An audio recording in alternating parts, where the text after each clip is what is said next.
sabi ko kanina, mag-ingat tayo dun sa pagsasabi. Lalo na sa mga kabataan. Ang kabataan ngayon ay nagdaramdam. Maramdamin yung mga yun eh.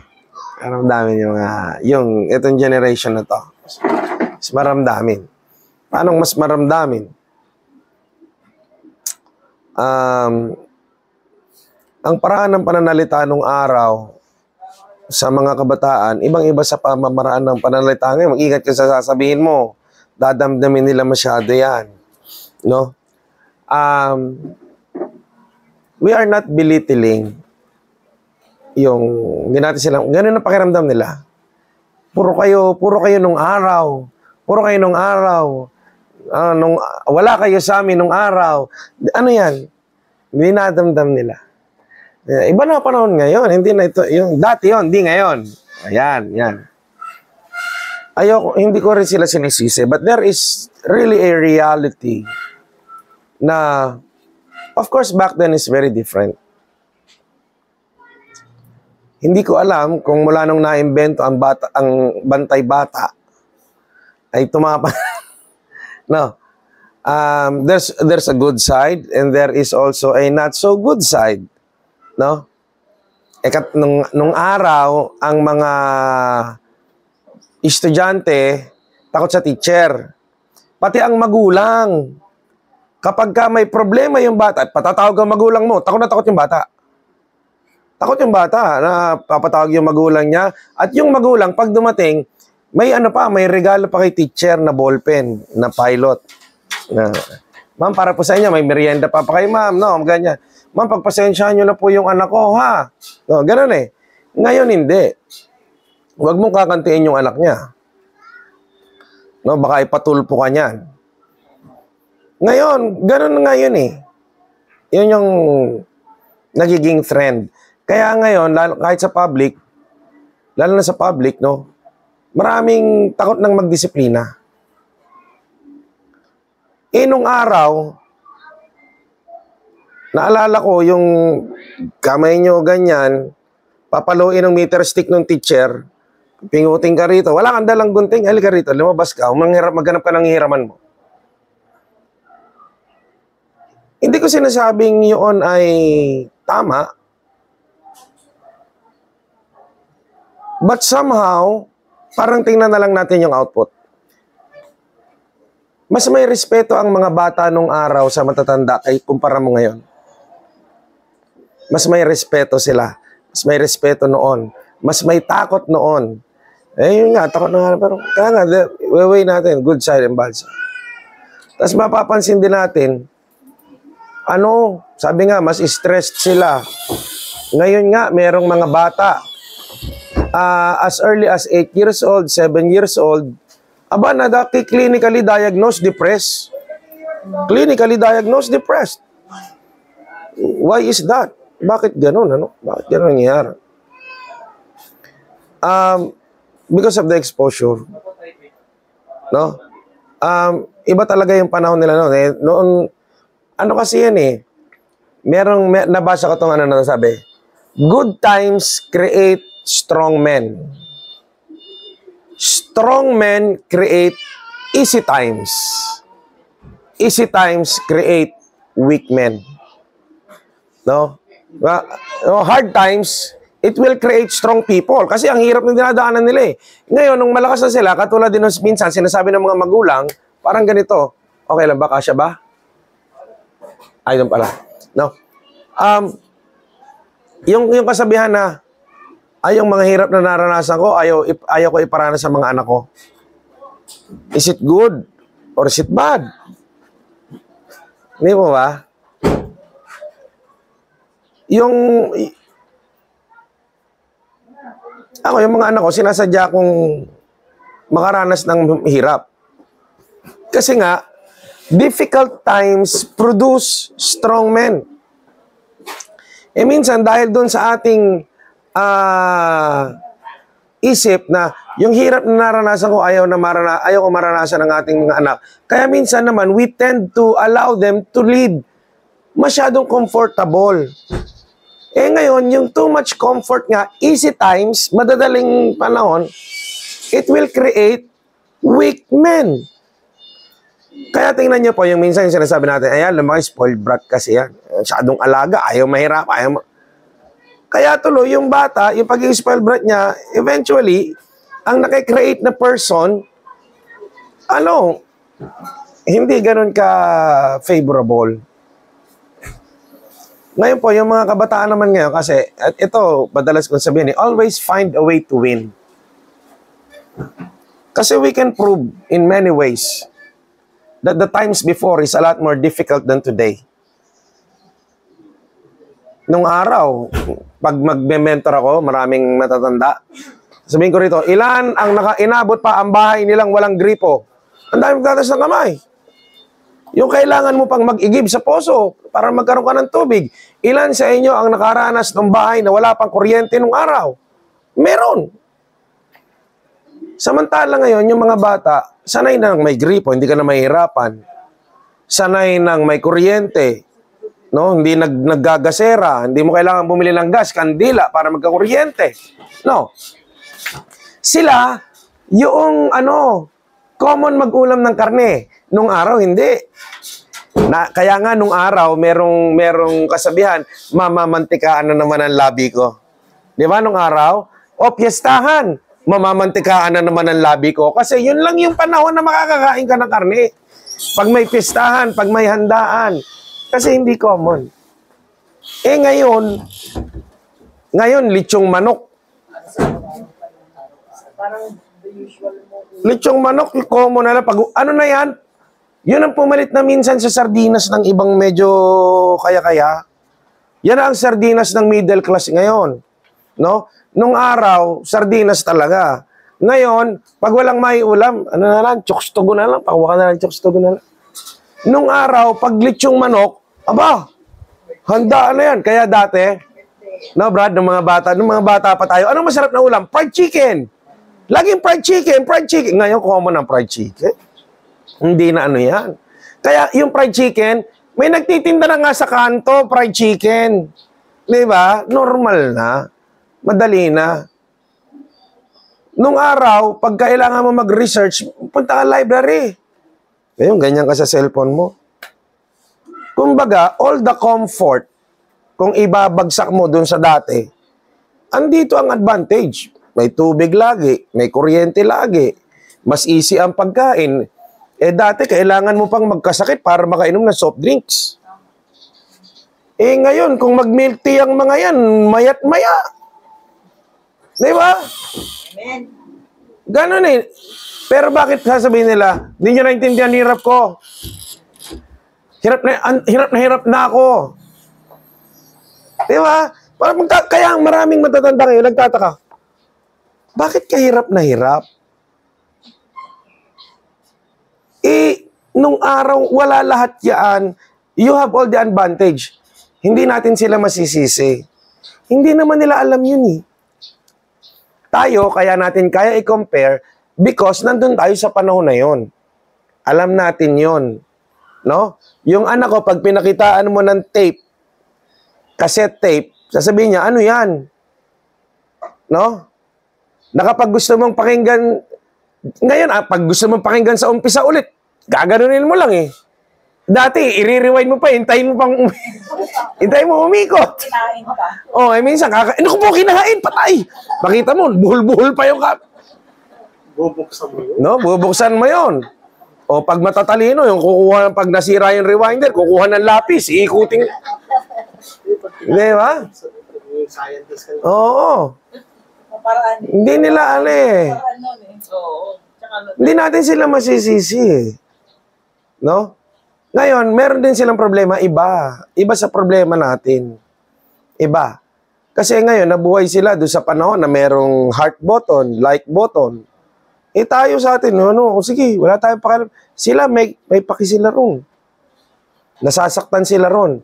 Parang ganito ang pakiramdam para maintindihan natin. No? Para maintindihan natin. Merong isang klase. Lahat ng klase pinapirma sa Islam book, ikaw lang ang hindi. Alam niyo yung Islam book nung araw? Di ba? May Islam book yun, inabot natin yun. Di ba? Pag lahat ng kaklase pinapirma, ikaw lang ang hindi, medyo masasaktan ka nun. No? Ngayon, sa kanila, yan na yung mga heart-like, no? Na parang, natawa ko rin sa isang bata, umiyak talaga yung isang bata, no? Yung gumawa siya ng post, para talaga doon, nag-post na nga ako para sa kanya, tapos biglang, hindi mo na nag-react! Umiyak! Nung hindi na niya napigil, kasi ina-expect niya, yung post niya na yon, meron siyang pinaanuhan tao, ni hindi man lang nag-react, ang lungkot-lungkot niya. So, hindi po natin masisisi. No? What we can do is help them to become stronger. No? What we can do is to help them become stronger. Kasi, nakikita natin rampant na yung depression, anxiety, no? Kasi bakit? Although mas marami na tayong bagay na na-enjoy ngayon, mas marami na rin tayong pinoproblema ngayon. No? Mas marami na tayong pinoproblema. Katulad dati, ang bilang natin. Anong bilang? Kuryente, tubig. Kuryente, tubig. No, kuryente, tubig, wifi, cellphone, load. Di ba? Ang daming nadagdag. Dati hindi mo naman para problemahin yan. Ngayon ang tao naghahabol sa araw-araw ng kanyang buhay. Men? Ito nakakalungkot. Ba't naghahabol ang maraming tao? Takot mawalan. Takot mawalan. Yung nabanggit din kanina na bakasyon, rest. Depende sa isip yan. Yung pag-post, pipilter lang natin. Yung mga coach na yan, yung mga sinasabi na yan, filter lang natin. No, kailan ka pa mamamasyal, kapag di ka na malakas, totoo naman yun. Pag kaya mo, go. Kasi pag may edad ka na, kailan ka pa magta-travel, yung i-wheelchair ka, wala ka na enjoy halos nun. No? Kaya lang ganito.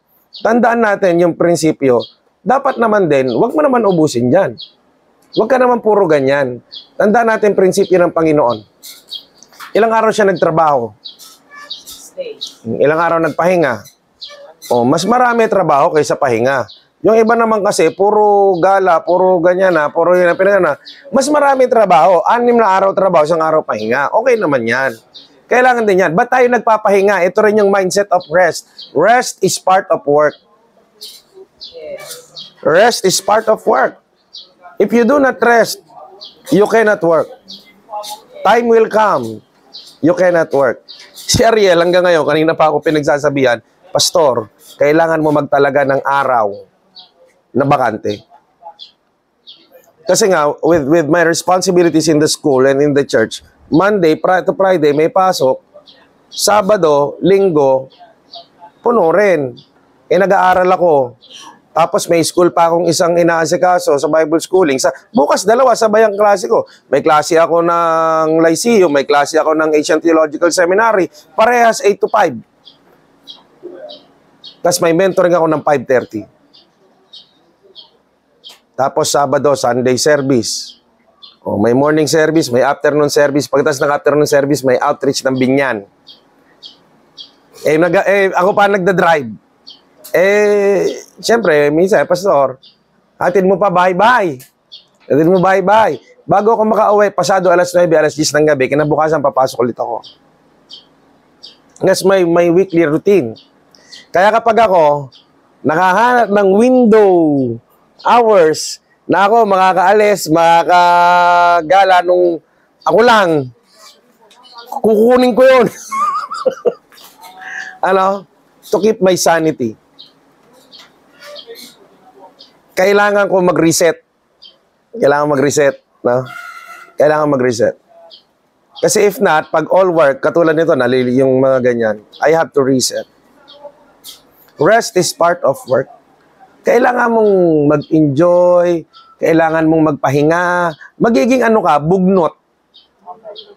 Magiging bugnot ka. No? Pag puro ka trabaho, hindi mo ma-appreciate minsan ang life. Ayaw din naman ni Lord noon, no? Na hindi mo na na-appreciate ang buhay. That is why ang maunawaan ng Panginoon ay napakahalaga. Ano bang palagay natin? Ako, ewan ko kung may magsasabi rin sa akin na tamad-tamad pa ako sa ministry. Ano ako? Pro-work in the kingdom. No? Pero hindi ako anti-social at anti-enjoyment. Kailangan yun. Kailangan po yun. No? At minsan, kailangan din yung sadyain. Ano ba palagay natin? Ayaw ni Lord na mag-enjoy tayo sa mundon to. Di ba? Ano bang akala natin sa Diyos? Na yung, syempre, goal natin, win souls and make disciples. Sinasabi ko lagi yan. At very ko dyan. Pinagtatrabahuhan talagang mabuti yan. Pero gusto rin ng Panginoon, matuwa ka rin namang mabuhay. Sabi John chapter 10, verse 10, ang nais ng Panginoon, buhay na ganap at kasiya-siya. But we need to balance things out. Sabi ng Book of Proverbs, delight yourself in the Lord and He will give you the desires of your heart. Yung ang nagiging source na ng kasiyahan natin, ang Panginoon. Amen? Yung Panginoon, halimbawa, katulad nito, sa totoo lang, kanina, sabi ko kanina nung, ako kasi nagpipreside doon sa mentoring kanina. Pagkatapos sabi ko, nasakit ng tiyan ko Kasi tagal mo yung salita, kinakabag ka na. Kasi dito magsasalita na naman ako. No? Sakit ng tiyan ka. Minsan gusto mo na magpahinga, para naman. Lord, nakagawa na ako kanina, baka pwede na yun. Pero hindi The more you find yourself na productive, no, at nakakagawa sa ministry, you find joy. Masaya ka, pagod ka, pero masaya ka. Kapag ka natagpuan mo na yung kasiyahan mo, sa Panginoon mo nakukuha, then He will give you the desires of your heart. You are prepared. You are being ready. Kasi alam niyo po, yung madalas ko sabihin to sa isang pastor na minimentor ko ngayon, ang pera at ang kapangyarihan ay nakalalasing. Ang pera at kapangyarihan ay nakalalasing. If your heart, is not founded, yung joy mo na sa Diyos mo natatagpuan, delikado ka, kapatid. Delikado ka. Madalas ko sabihin sa church, if you have 5 million pesos ngayon at your disposal, nandito ka ba ngayon sa church? Sabihin ko sa mga tao na nagsimba, halimbawa, 5 milyon. May 5 milyon ka na pwede mong gastusin ngayong araw, nandito ka kaya? Diba? Uunahin ba natin yon? Or, naku, sayang to, mag-i-schedule na ako ng gala ko. Hindi po masama yan. Kaya lang alam mo yung kapag andun na gusto mong unahin ng Panginoon. No? Kasi, bakit delikado yung mga bagay na yan? Nakaranas na po ba tayo mawalan? Ano pong ginawa natin? Doon sa nawala? Hinanap. Lahat po ba talaga nang nawala sa atin, hinanap natin? Nawalan ka na, nakaranas ka na nawala ng 5 piso. Hinanap mo pa. Bakit? Pinabayaan mo na eh. Hindi worth it yung pagod para hanapin ko yan. Meron kang mga kaklase mo nung high school di ba? Estudyante ka namin dati, di ba? Naalala mo si Sharina? Nakaparex mo ba? Oh. Hindi, kaklase niya lang yon. Naalala ko lang ako. Naka-video ba to? Naka-video?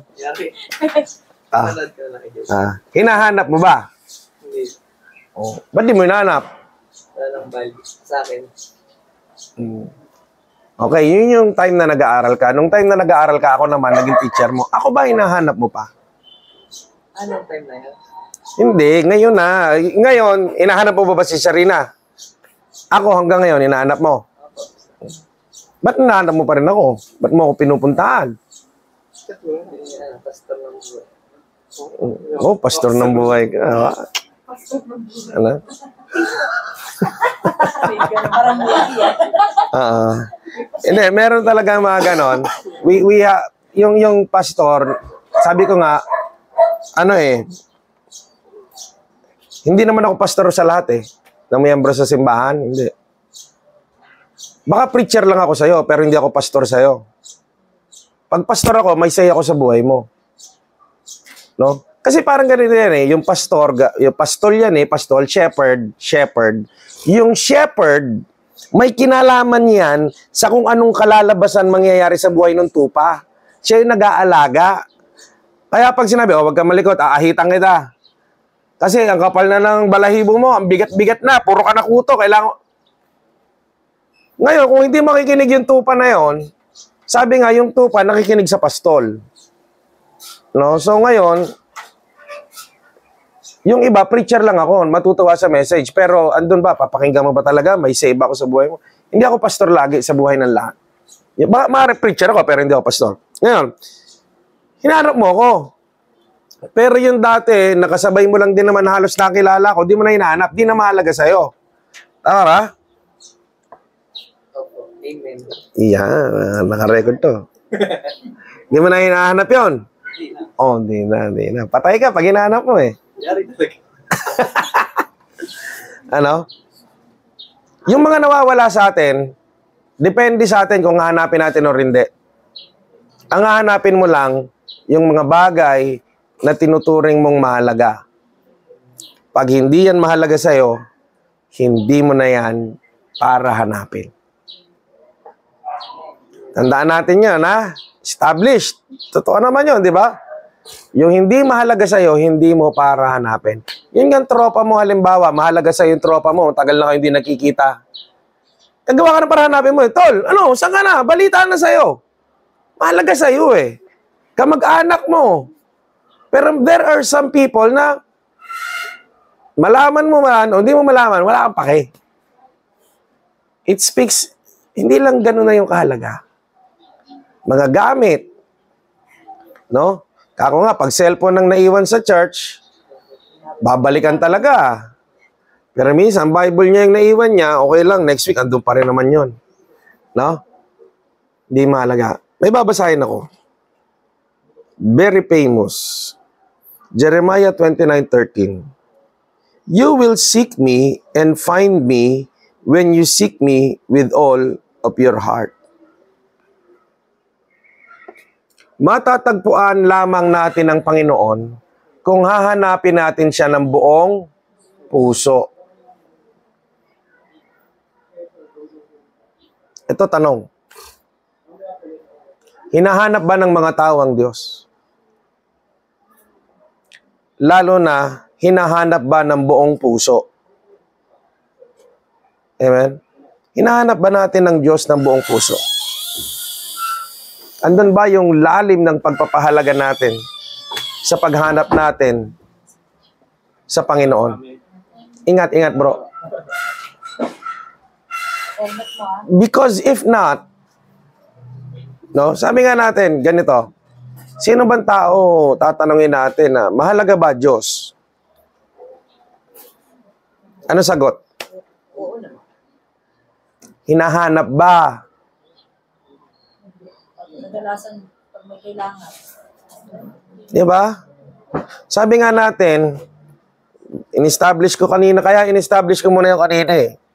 May mga bagay sa buhay natin na nawawala, pag nawala, hahanapin. May mga bagay na pag wala, minsan di na natin hahanapin. Kasi ba't di natin hinahanap? Katulad ng 5 piso mo. Ba't di mo na hinahanap? Hindi naman worth it hanapin eh. Sayang lang oras. Hindi mahalaga. Yung isang kaklase mo, tagal mo nang di kayo nagkikita. Hindi mo na hinahanap. Parang hindi na worth it sa'yo yung person, hindi ko na para hanapin eh. No? Hindi ganun. Pero merong mga tao, hahanapin at hahanapin mo. Naalala ko si Mayan, yung isa sa primary leaders. Yung pinanganak siya, never niyang na-meet ang kanyang tatay. Hindi niya na, tinanong niya sa nanay niya, ano bang pangalan? Nung nalaman niya yung pangalan, hinanap niya sa Facebook. Nung hinanap niya sa Facebook, may mga kapangalan. Gumawa pa siya ng paraan para malaman kung sino yung mga connected yan, para ma-pinpoint niya kung sino talaga. Bakit niya hinanap? Mahalaga sa kanya, kahit never niyang na-meet, kahit never nagsustento sa kanya, kahit isang beses nung siya'y bata. Natagpuan niya ang tatay niya, baka Baka 24 anyos na siya. 25 anyos, ganyan. Doon niya lang na-meet. Pero ba't niya hinanap? Para sa kanya, mahalaga sa kanya makilala yung kanyang tatay. No? Sinabi po dito, sa binasa natin, Jeremiah 29:13, matatagpuan lamang natin ang Diyos kung hahanapin natin ang buong puso. Kaya sad to say, kahit anong sabi ng tao na mahalaga ang Diyos sa kanilang buhay at nais nilang matagpuan ang Panginoon sa kanilang buhay, sorry, you will never find God in your life. Kasi sa katulad niya sabi ni ate, sabi ko, tuwing kailan nahanapin ng Panginoon, pag may kailangan, yun ba ay paghanap ng buong puso o buong gulang? Hindi po ba? Kaya sabi natin kanina ang hahanapin mo lang naman talaga yung mahalaga sa iyo Kaya po mga kapatid, sabi po ng Bible, the truth shall set you free. Kailangan mo munang maunawaan yung katotohanan at pag nandun ka sa katotohanan, tsaka ka makakalaya. Alam niyo po kung bakit maraming tao hindi malaya? Kasi wala sa truth. Ano yung truth na yon? Sabi niya, mahalaga daw ang Diyos. Mahalaga naman ang Diyos, mahalaga naman ang Diyos. Pero, again, sabi nga natin, yung mga wala, hinahanap. No? Bakit hindi natin magawang hanapin ang Diyos? Simple lang, hindi mahalaga. And people can sometimes, more often, cannot accept that truth. Nasasabihin niya, uy, ang sama mo naman, ibig mo ba sabihin, hindi mahalaga sa akin si Lord? Ako naman, kahit hindi nagsisimba, inaalala ko naman lagi ang Panginoon. Amen? Ako naman, kahit hindi nakakasimba, inaalala ko, lagi nagpe-pray pa rin naman ako. Ang Bible na po ang nagsabi, matatagpuan mo lamang ang Diyos kung hahanapin mo ng buong puso. In Joshua chapter 1 verse 8, kailangan sabi ron, basahin mo ang aklat na ito araw at gabi. Makikilala natin ang Panginoon sa pagbasa ng kanyang salita at sa pananalangin, lalalim yung relasyon natin sa kanya. Kagabi, sa outreach doon sa sa Garden Villas, meron ang batang tinanong,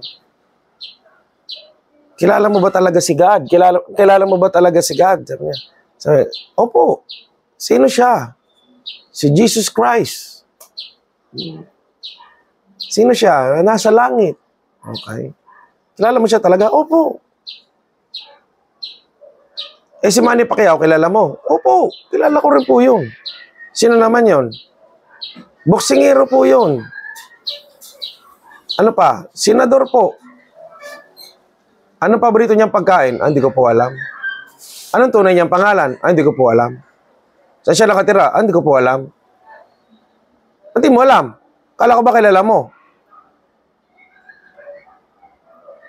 Ibig mo sabihin, pag pinagharap ko kayo ngayon, kakilala talaga kayo? Sabi niyo, hindi po. Alam ko lang kung sino siya.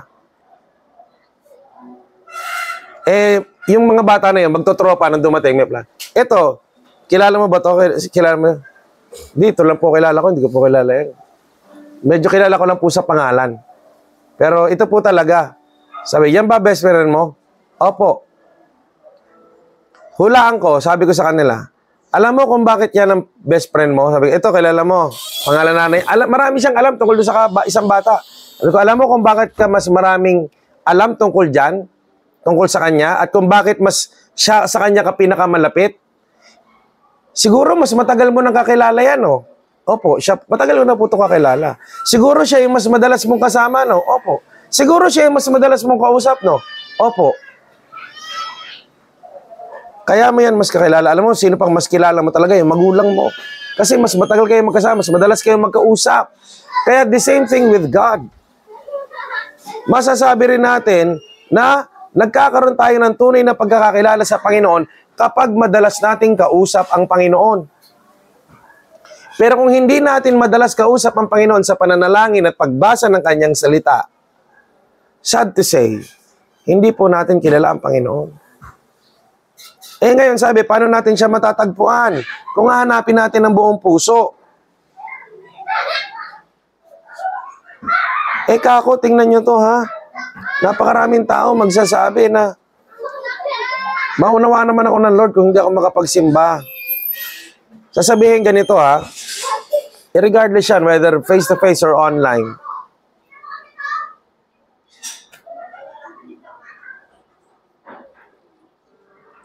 May trabaho ka ba? Ikaw, may trabaho ka naman. May trabaho ka. Okay lang ba sa'yo umabsent? Kailangan mo no? Sayang no? 4,000 per day ka di ba? Hindi ba? Di ba sayang yung isang araw? Sayang isang araw, no? Ano mas mahalaga, Diyos o pera? Ano sasabihin ng mga tao? Ano sasabihin ng mga tao? Diyos! Pero ito, tanda mo, manghihinayang kang hindi makapasok ng isang araw sa trabaho, pero maraming tao hindi manghihinayang, hindi makapagsimba ng isang araw, isang linggo. Sa trabaho mo, you have 5-6 days. Absent ka isa. Sa church, you only have 1. Pero maraming tao hindi manghihinayang umabsent. Maraming tao hindi manghihinayang na hindi makapag-pray. Maraming tao hindi manghihinayang na hindi makapagbasa ng salita. Pero mas mahalaga raw ang Diyos. Amen? Sabi nga, the truth shall set you free. You know why you are not free? You are not accepting the truth in your life. Pati ba naman sarili mo lulukuhin mo? The greatest lies that we can have in our lives are the lies that we created and we believe them. Yun ang pinakamatinding kasinungalingang mararanasan mo sa buhay mo. Yung kasinungalingan na ikaw ang may gawa, ikaw din naniwala. Katulad nun, sasabihin mo na, napakahalaga ng Diyos sa buhay ko. Ikaw ang gumawa ng kasinungalingan na yun. Tapos ikaw mismo napaniwala mo ng kasinungalingan na yun. Kasi yung katotohanan, sabi nga, katotohanan magpapalaya. Unless you realize that truth. And you overcome that. Kasi minsan, ang hirap natin mag-humble down. No, yung magpapakumbaba tayo, Panginoon, patawarin mo ako, talagang hindi kita pinahalagahan. Hindi talaga kita kinilala. Because the first step for solving any problem is realizing that there is one. Yan ang unang hakbang sa pagsosolve ng problema. Yung maunawaan mo na may problema ka talaga. Pero pag para sa'yo, wala kang problema, okay ka lang, wala naman palang problema. Ano kailangan ko ayusin? But for us to begin to realize, yes, I am truly living a life without God and apart from God. And I need God. Paano? Jeremiah 29:13. Kailangan mo hanapin ang buong puso. Ano yung naikwento ni Kuya Randy? Sabi niya rin sa isang kakilala niya, alam mo yung pastor na yan, nung may nag-share daw sa kanya ng video natin, nung may nag-share, sabi raw ni Kuya Randy, alam mo yung pastor na yan, dumadayo pa yan dito sa atin. Pinupuntahan pa kami niyan dito. The first reason bakit po kami nagpupunta rito is because of God. Pangalawa po kayo. Pangalawa po kayo. Hindi po kayo yung unang dahilan. Ito po ay paraan ng paghanap din namin sa Diyos. Paghanap ko mismo sa Diyos. Na mas mauunawaan ko lalo ang Panginoon sa pamamagitan ng pagsunod sa Kanya. Sa totoo lang, ano bang akala mo? Mauunawaan mo ng mauunawaan ang salita ng Diyos, basahin mo ng basahin? Partly, siguro, pero mas mauunawaan mo yan ng lubos. Kanina, naalala mo yung pinag-usapan natin? Kaya minsan may mga nagsasabi sa akin, Ikaw, ang dami mong kwento. Puro ka kwento.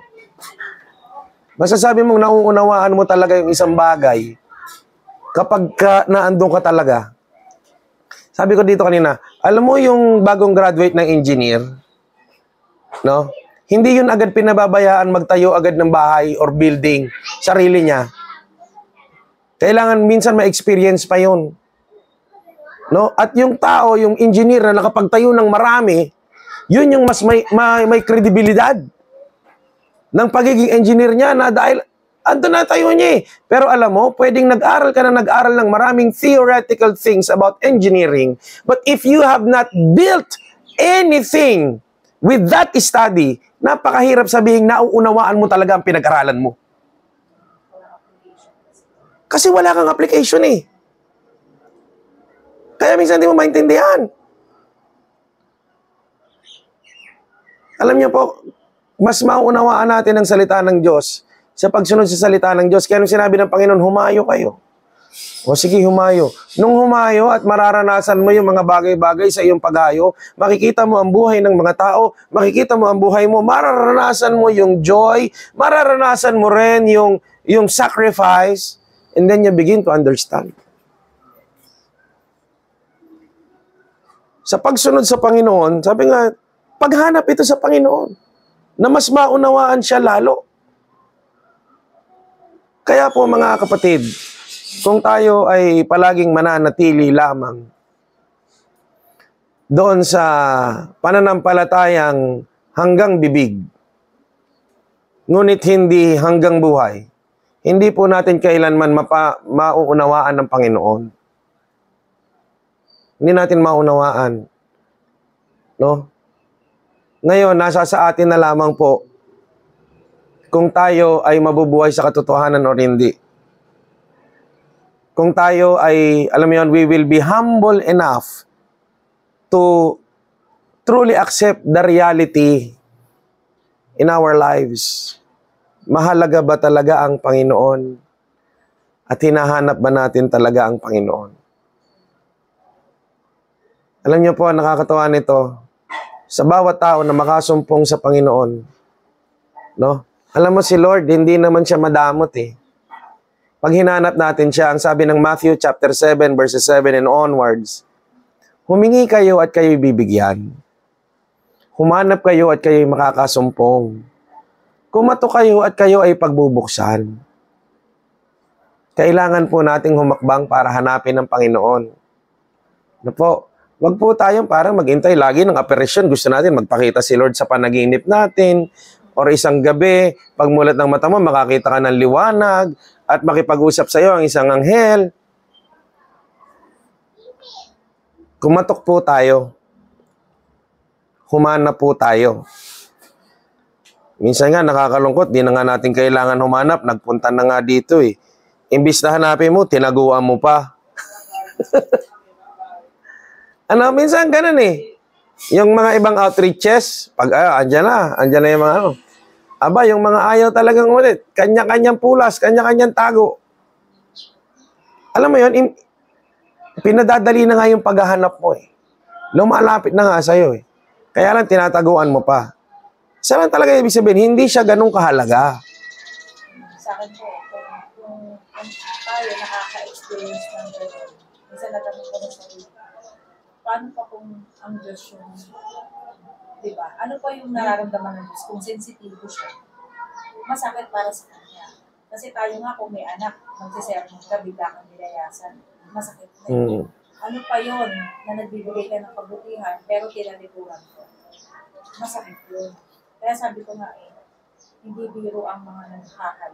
Hindi biro yan.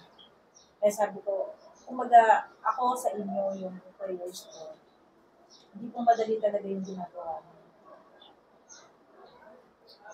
Maunawan din natin lalo yung pag-ibig ng Panginoon.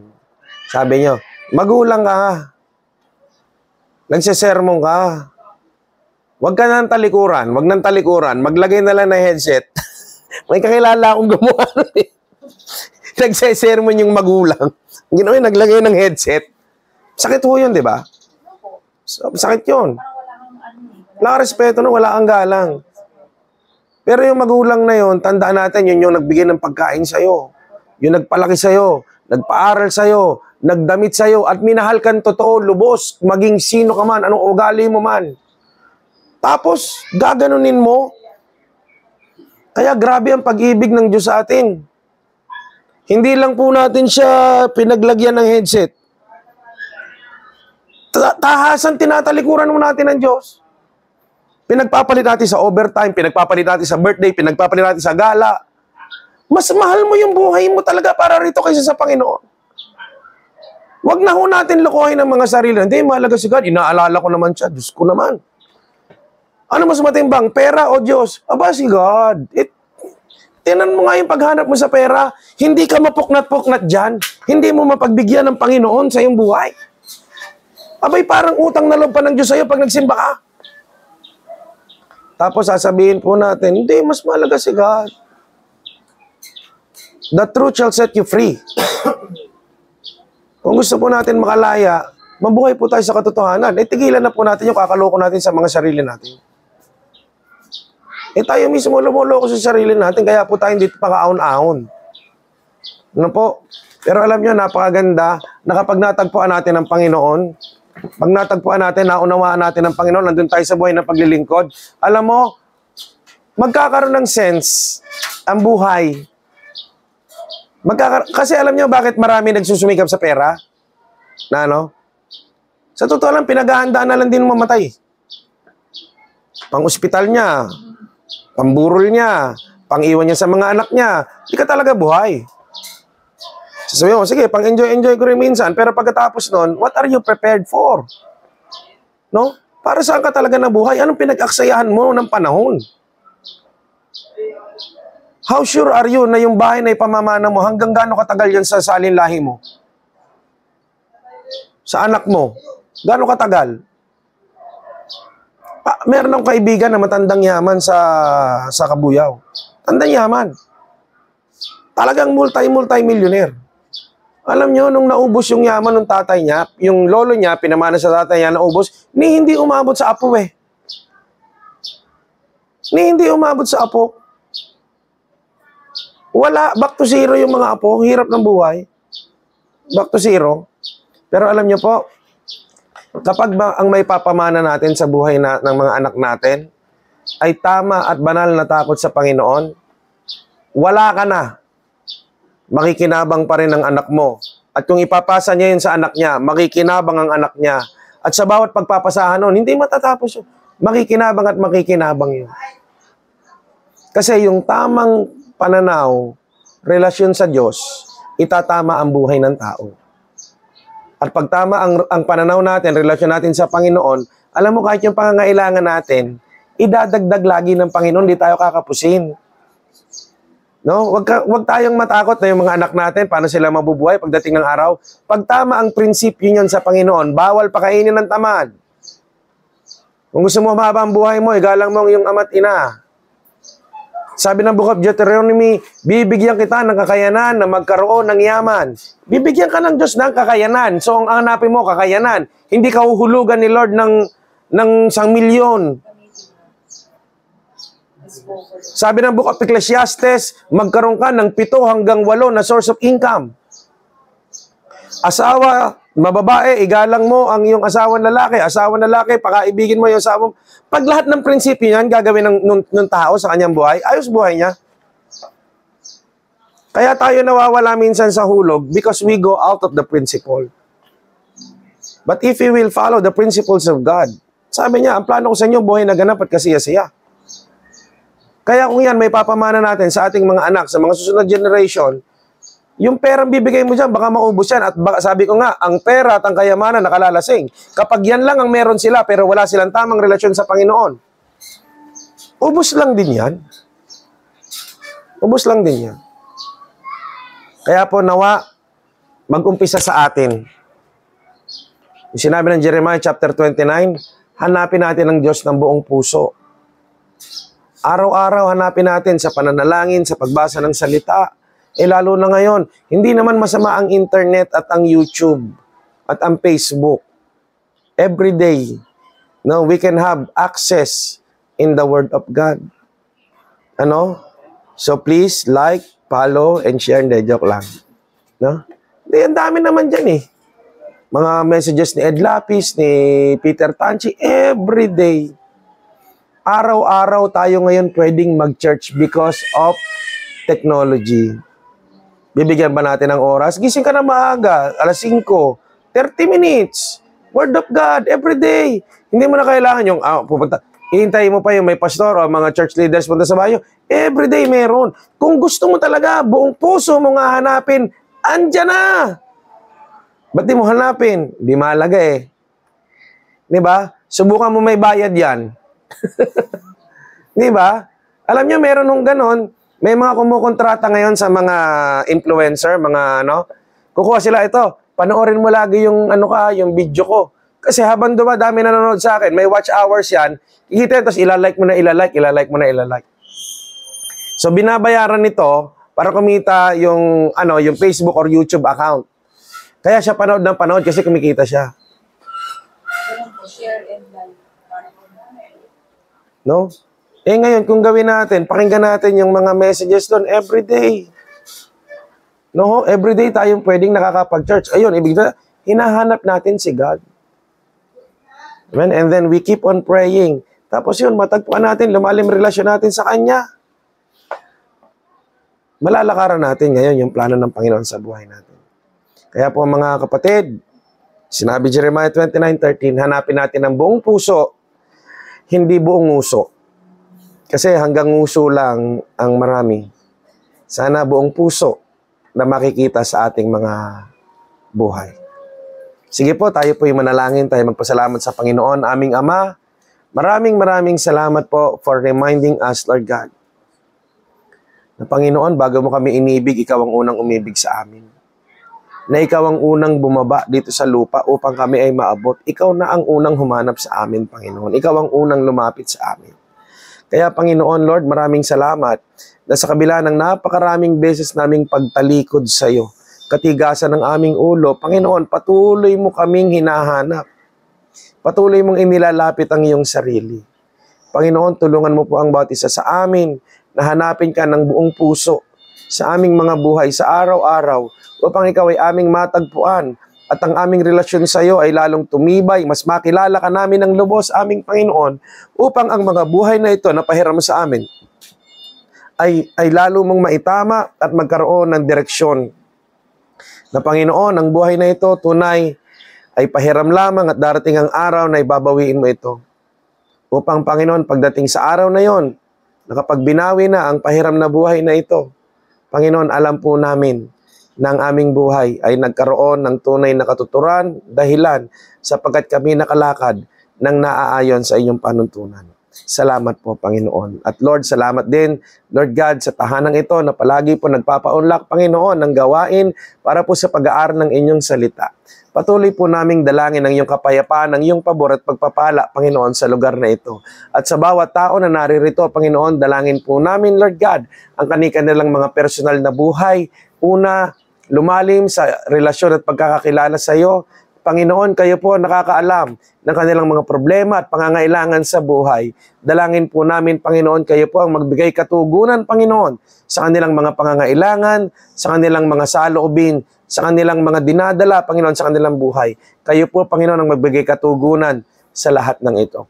Maraming salamat po, Panginoon, sa iyo po ang lahat ng papuri, ang pasasalamat at ang pagdakila sa pangalan ni Jesus. Amen and amen.